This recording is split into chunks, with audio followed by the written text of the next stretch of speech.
So the key to a perfect Halloween dessert is having a balance of those flavors, textures, and also not forgetting that beautiful appearance. Or you could make a key lime pie. Check out this bad boy.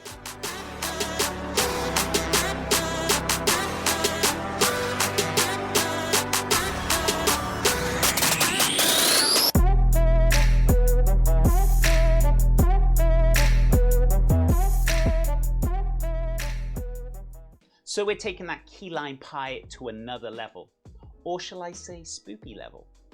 Turning that key lime pie into a cauldron. And for that pie, we're going to be using Oreos for the crust. In addition, we're going to be using the same filling, condensed milk, egg yolks, key limes. Oh wait, I haven't got key limes. But we got limes instead, and I'm sure it's going to be tasty. In addition, we're going to top it up with some Chantilly cream, but we're going to add a little spook to it with a little bit of green dye. Then also we're going to use some fondant icing to spook it up and make it look like a beautiful cauldron. Then we're going to use a few candies and gummies just to finish that spooky cauldron off. So now I've got your attention, feel free to hit the subscribe button. Also feel free to hit that notification bell as well, just to let you know when the videos are ready. So that's enough jibber jabber out of me, let's crack on. Before we do anything, let's preheat that oven to 180 Celsius or 350 Fahrenheit. So you want to grab yourself a 23 centimeter or 9-inch tart tin, and we're going to butter this bad boy up now. And then you want to grab yourself a square piece of parchment paper. And I bet you're thinking, how's a square going to fit a circle? Let me show you. And we want to fold this in half, and then half again to make a small square. And then we want to fold it in half to make a triangle, and then fold it in half to make an arrow. And then using the tip of your arrow to pinpoint the center, and then mark up where you want to tear, just outside of the tin. And there you have it.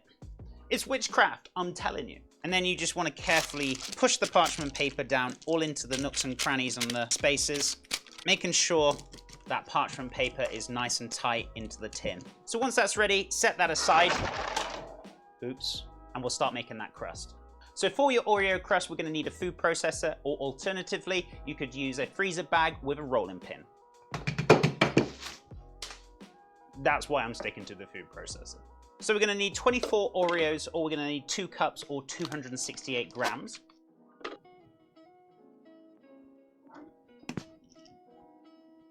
So pop them into the food processor and then blend them up until they're nice and fine. So once they're nice as crummy as my puns, we're going to need 56 grams of unsalted butter or 4 tablespoons melted. And then add that straight to your Oreo crumbs. And then give that a little mixy mix. And then once that's evenly incorporated, you want to pour that straight into your tart mold. Now you could wear gloves if you want to, or just get straight in there if you want. Just make sure your hands are nice and clean. So just making sure that you push into the edges so you get that beautiful lip ready for our crust. Or alternatively, you could use the bottom of a cup to really push it down and get a nice smooth finish. And once you're happy with the crust, pop it in the fridge for about 30 minutes. So that cauldron base is ready, let's start making the filling. Ow. So we're going to pop into the mix. It didn't break, thank God. Pop into the mixer 3 egg yolks, keeping the whites. I might have been telling Porky Pies because it's 4 egg yolks, not 3. And then we're going to whip that up with a whisk attachment on a low speed until it's nice, light and fluffy. So once it's as pasty as me, nothing's that pasty. Then you want a can of sweetened condensed milk, which is 397 grams or 14 ounces. Carefully pour that mixture straight into the egg mix, and without getting it all over your KitchenAid. And then you want to put it back onto a medium speed and whip that up for about a minute or so. Then next we want the key limes. And I know what you're saying, these are not key limes, I know. If you can't get hold of any key limes, then limes is a great alternative. So 120 ml of key lime, but in my case, lime juice. And then once you've got your key lime juice, you want to mix that into your mix and just mix it up just until it's incorporated. Carefully you don't over mix it. And then pour your mixture straight into your set tart mold. And then pop it onto a tray to catch any buttery goodness. Then place this in the oven for 15 minutes until set. So there it is, that delightful key lime pie. Well, technically mine's not key, but anyway. So we want to let this cool down before we pop it in the fridge, and then we want to let that set in the fridge for roughly about 30 minutes to an hour, and then we can garnish it up. So while we're waiting, we can start making some of the garnishes, and we're going to start making the green fondant icing ready for those little bubbles in the cauldron. So you want to weigh yourself 220 grams, which is about half a pound of fondant icing, and then you want to split it in 2. And one we're going to use a light green and the other we're going to use a dark green food coloring. And if you don't have the two different colors, you can just use a little bit less than the other. So we're going to need about 1/4 teaspoon. Now this might actually get a little bit messy, so you can put some gloves on or you can just dive straight into it. But just don't blame me for looking like the Incredible Hulk later on. And also if it does start to kind of stick, then use a little bit of powdered sugar or icing sugar to help prevent that. Now I know I said split it into 2, but I actually split it in 3 and had a little bit extra and done 3 different tones of colors for the bubbles. And then just lightly dust a plate with a little bit of icing sugar, just to prevent it from sticking. Don't need to go too crazy or wild. And then just roll yourself different sized balls in the palm of your hand, and then just plop them on the plate, ready for garnish for later on. So it took a little bit of time, but we finally got those bubbles ready. And we're going to set this aside and we're going to start on the cauldron rim, ready for that pie. So if you want to save yourself some time, you can actually pre-buy this rather than making it. So we're going to take half of it and roll this out into a long, thin little snake. So once your pie is actually cooled down, grab the long black icing and then place it on the inside of the pie, working all the way around. And if you want to go thicker with the icing, that is absolutely fine. And once you've carefully taken the pie out of the shell, then start rolling the handle. Same again, just roll in a snake, maybe not quite as long, and then we can attach it to the sides. So once you've got the handles onto the cauldron, we're going to pop this back into the fridge while we whip up some cream. So for the whipped Chantilly cream, we're going to need 300 ml of whipping cream, which is 1.5 cups. Then we're going to need 4 tablespoons of powdered sugar or icing sugar in there as well. And then we're going to need 1/4 teaspoon just to make it that Incredible Hulk snot. And then grab yourself the whisk attachment and then whip this up until it's nice and stiff.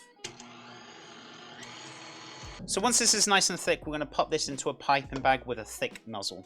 And then grabbing our key lime cauldron from the fridge, we're going to pipe nice little cream bubbles in there with different little sizes just to cover the top. And then once that's filled, we're going to start putting the finer detail on those bubbles. And then just pretty much scattering them around, mainly around the side of the edge. And there we go. Look at all those beautiful little bubbles going on. So much detail going in there, but we're not finished yet. So we got ourselves an arrangement of small gummy worms that we can just throw in there in the cauldron, just sticking out. And then to take it a little bit further, we've also got ourselves some little candy bones that we can just throw in there as well. And then to finish this crazy witch's cauldron, we got a few delightful assortment of different sizes of eyes to pop in there as well. So there it is, folks, our cauldron key lime pie. Though technically we didn't use key lime, so it's a lime pie. But either way, it has turned out fan-bloody-tastic. So if you're looking for something this Halloween to impress your family, then I think this one's going to hit the note perfectly. So now it's time to give it a little try. Now usually I don't mind cutting into it, but I really feel like we put a lot of work into this today. Goodness me, look at it. But we will have a little cheeky slice. Not much. We'll go in on the side. Let's have a little cut through this now, shall we? So here it comes. Oh my goodness me. Look at that little gem. And just to give you folks that little bit of reference and cross-section, there it is. Look at that little beauty. So here we go. Let's have a little try. See what the results are.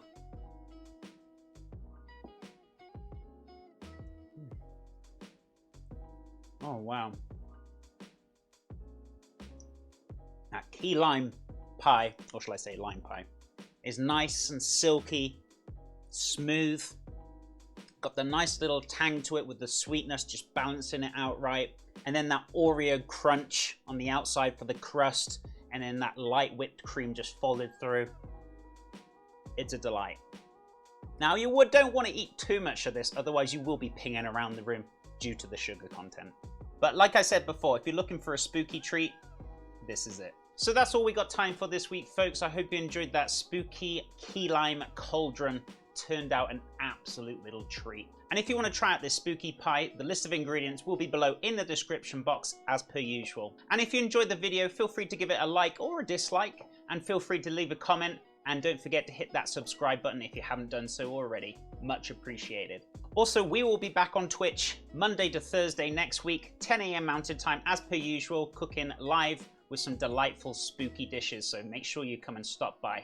So we'll be back next week with some more spooky dishes, but until then, folks, stay safe, awesome, and amazing.